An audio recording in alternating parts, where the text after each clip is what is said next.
Hello guys, my name is Evans and welcome to these tutorials, and in this video I'm going to continue looking at the IGCSE 2016 Specimen paper 2. In the past videos we looked at database reports, and now we start to look at database labels. So it's going to be quite a short video, and I hope that you guys are going to enjoy it. So the scenario is that you are going to prepare labels for the company, and step 28, produce labels from all the data which one are arranged into two columns, and then two only include cars which have not yet been dispatched, and then three which only includes records where the VIN is 37, or rather begins with 37, the country is Spain, and the power field is E. And then the report should also show the the fields VIN, model, port number, and distributor, each on a separate line. Okay, so display the field name as well as the data. So in a larger font at the top of each label, include the heading. Okay, so warning, the heading is supposed to be actually warning, check charge voltage before delivery, and then it should include your name, center number, and candidate number at the bottom of each label, and the page layout may look something like this. Okay, so this is what we are going to do in this video. So let's go ahead and open our Access, and open the previous database that we are working on in the previous section. So we did import two tables, distributor table and cast table. We also made a query, and then also a report. So what I'm going to do is to first of all identify which of these tasks here can be created using a query. For example, includes cars which have not yet been dispatched. In other words, dispatched equal to no. The records begins with this one, country field is Spain, and power is E. All these can be created using a label, and then shows only fields this, that. This also can be done using rather not a label but using a query. Okay, so I'm going to create a query that is going to involve all this stuff. So let's go back here, create under query wizard, simple query, and then I'm going to select the fields that are required. Now in my opinion, it's very important that you select first of all these fields that should be shown first, because they have to be in this order. Sometimes in the exam you are told that they must follow this particular order. So I've just made it a trend, like for me, just to start with these fields first of all when I do the selecting of the fields here. So what I mean here, first of all, I select VIN, then model was the next one, and then there was port. So I change, remember this is a relational database, so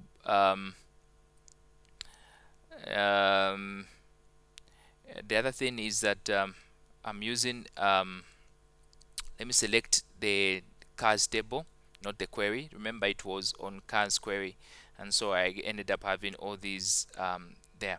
But the fields here, the field names here, they are available. All of them can be used there, but just for the sake of demonstration or illustration purposes, let me go for the cars table first of all. Select the VIN, model, and then power. No, I don't have power there. Just VIN model, and then I go to my distributor table and select port. Okay, and then I go back to my cars table and select distributor.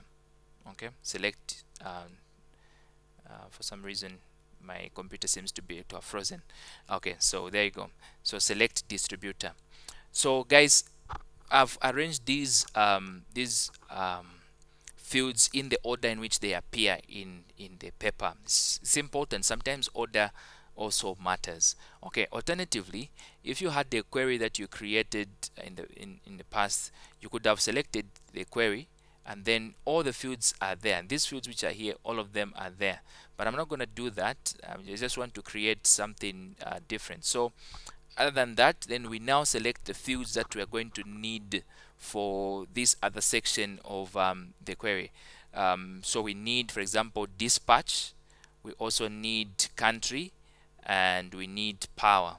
Okay, so I'm gonna go back there, look for country. So from here it doesn't matter really the order, So look for country, and then go back to my scans, and then look for power, and then look for dispatched.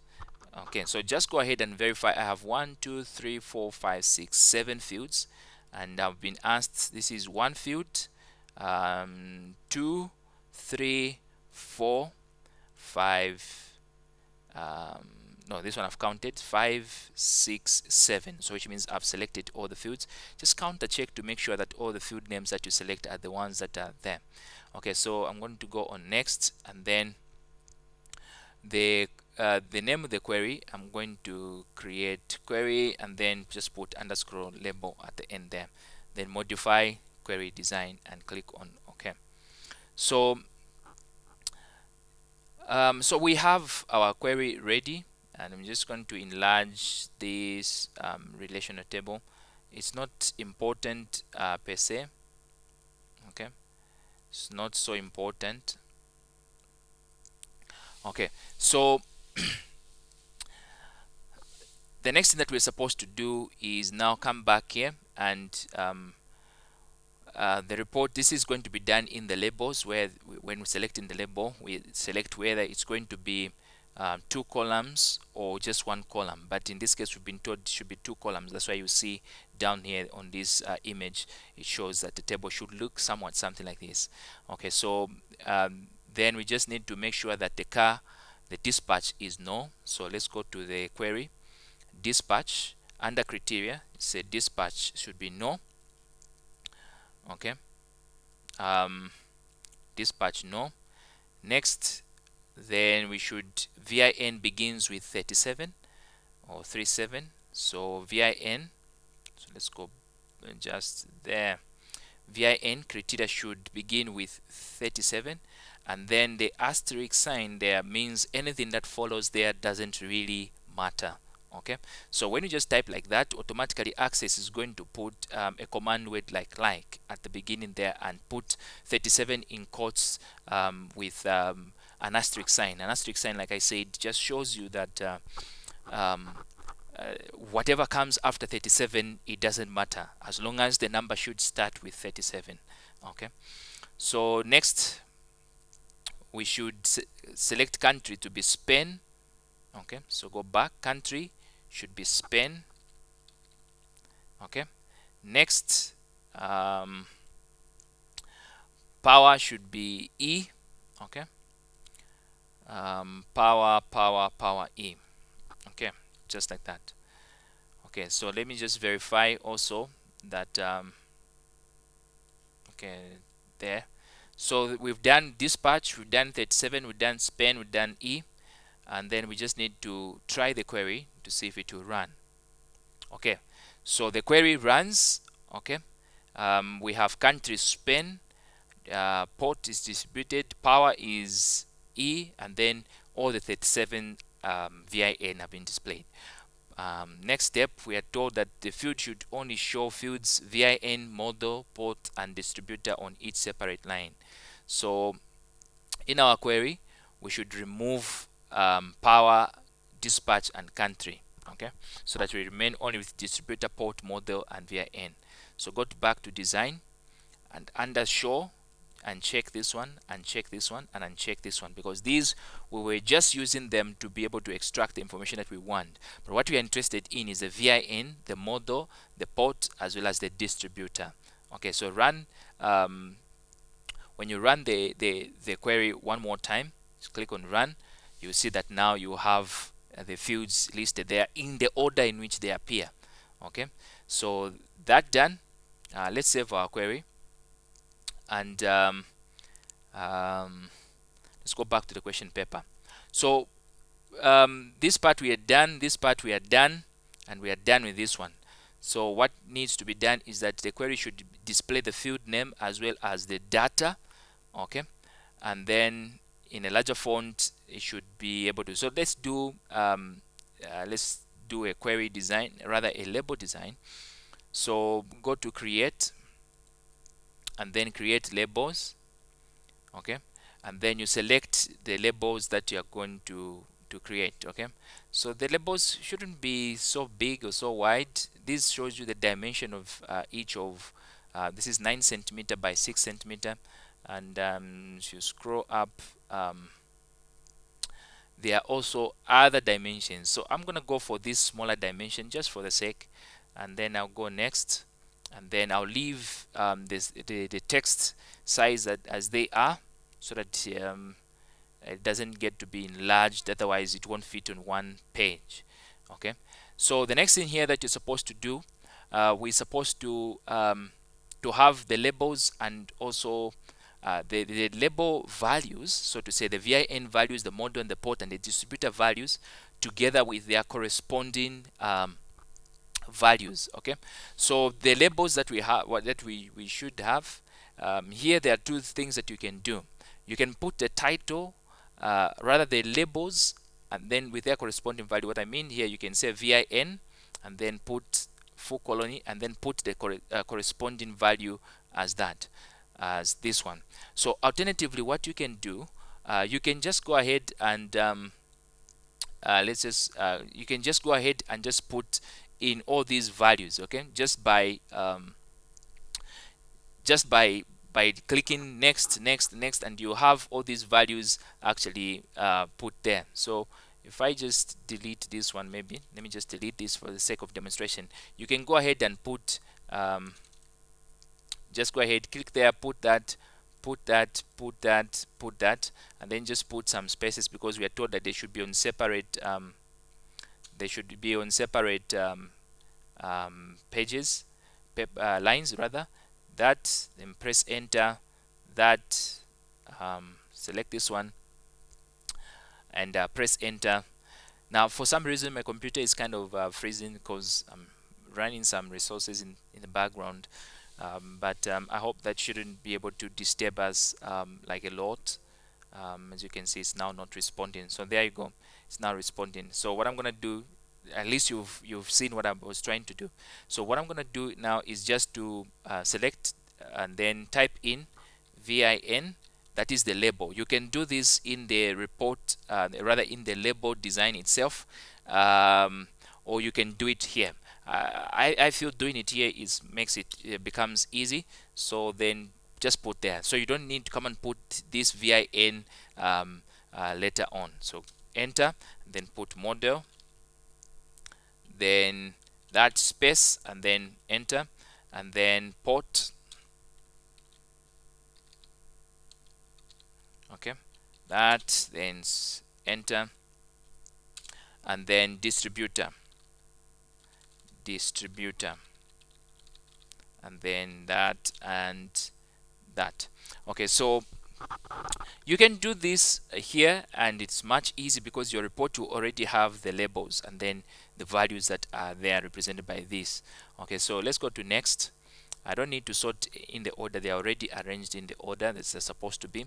Then next, and then just modify the report label design. Okay, so we're done with that. So as you can see, you see that the labels, they have been put so just select all of these just to rearrange them nicely. So we need to put under each label, or on each label, we were told that so display the field name as well as the data, and then in larger font at the top of each label include the heading. So this part has been done, the field name as well as the data. This is what we have: the field name, first of all VIN, and then and the data, field name model and the data model. Okay, so sorry about that. Now warning, that is the title that we should put there. Warning, check charge voltage before delivery. And so I don't know how many minutes I've utilized for this, but let me just, for the sake of the video, just continue.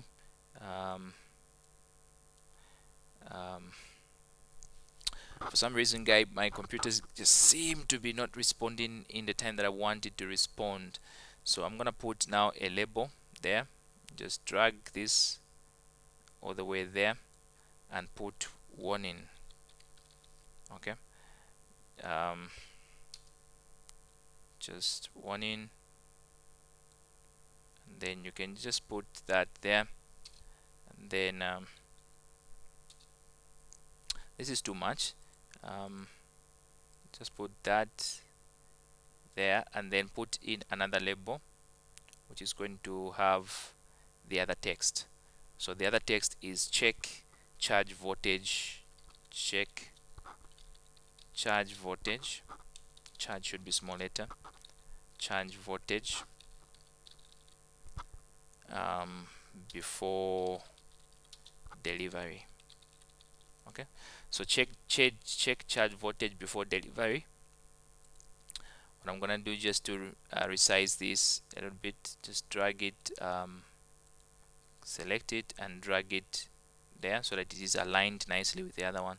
Drag this one there as well, and then there. So we are told that we needed to make these large, so I'm going to make this under format, I think, and then I'm going to make it large. Let's say 14. Warning should be 14, and then change the color to black.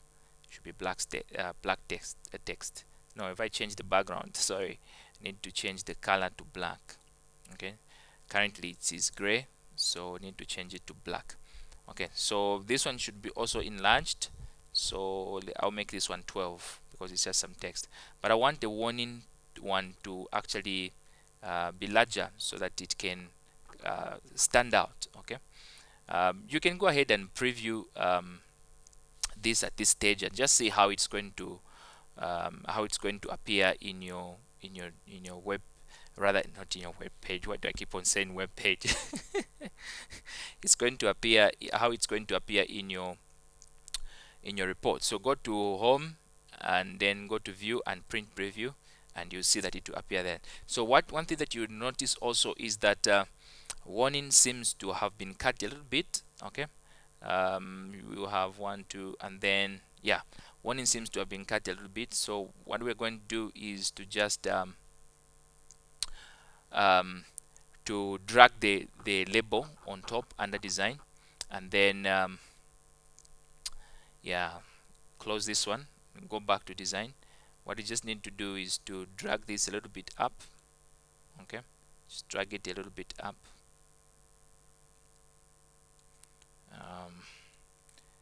Pardon me, my computer is misbehaving. Okay, just drag it a little bit up and then enlarge it just a little bit so that the G is visible. Let's view it again. Then print preview, and there you go. Warning is visible and it is slightly larger. So the other thing that we're supposed to do, if you check this one as well, it's not very visible, so let's just enlarge it a little bit. Let me get this one and this one and this one, drag them a little bit down, and then enlarge this one a little bit. Okay, the essence is to make sure that all your work is visible. Okay, there you go. Now you can read warning, check voltage before delivery. Okay, so that's about that.